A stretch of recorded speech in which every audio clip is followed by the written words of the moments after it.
I'm Jason Leisure with the Palm Beach Post, and I'm here with Goran Dragić, point guard for the Miami Heat.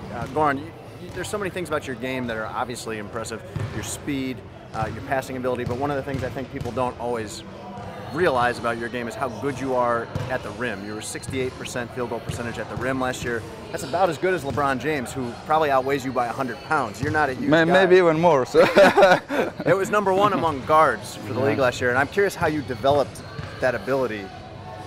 I mean, as a kid, I was always quick. I always liked to penetrate and try to evolve other guys. But then, I try to use different moves. But usually, if it's a point guard, then I just go like this, and I go away from him. But if he's a big guy, usually a point guard. Yeah, usually you're getting past the point guard in the perimeter, and you're ending up against a power forward or a center. Yeah. Yeah, and that's why I think that's the most important thing. You're using contact, initiating the contact to try to put them where you want them, or limit their ability to jump and get away. You're using change of pace.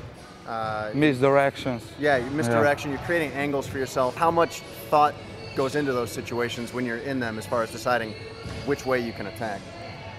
I'm just reading the situation. If the guy is coming from the weak side, then of course I'm always jumping to him. I'm not jumping away from him. So.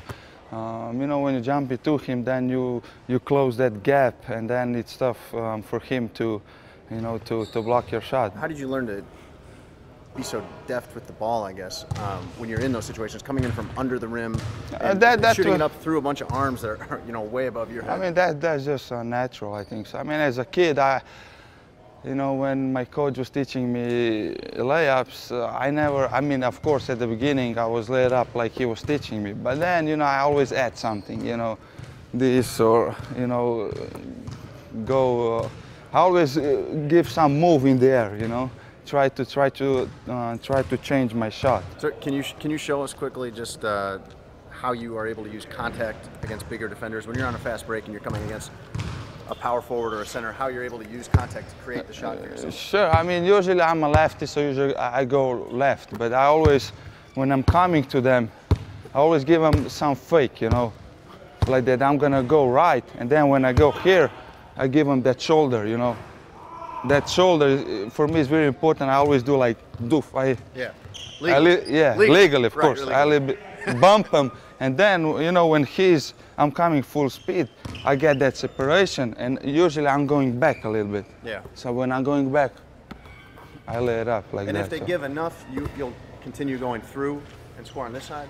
Yeah, or if the weak side is coming and I go like this, and I see he gonna block me, I just kind of go under and finish here. No? So. It's different situation. So, I'm trying to play with angles, trying to understand where, when the guy jumps to the air, he cannot change direction. So as soon as he jumps to one direction, I try to go to the other directions, so hopefully. So what he's doing out there, what you're seeing is not as easy as it looks. There's a lot of thought and practice that's gone into that. And thanks for coming out and explaining that to us, Goran. Appreciate it. Thank you so much. All right.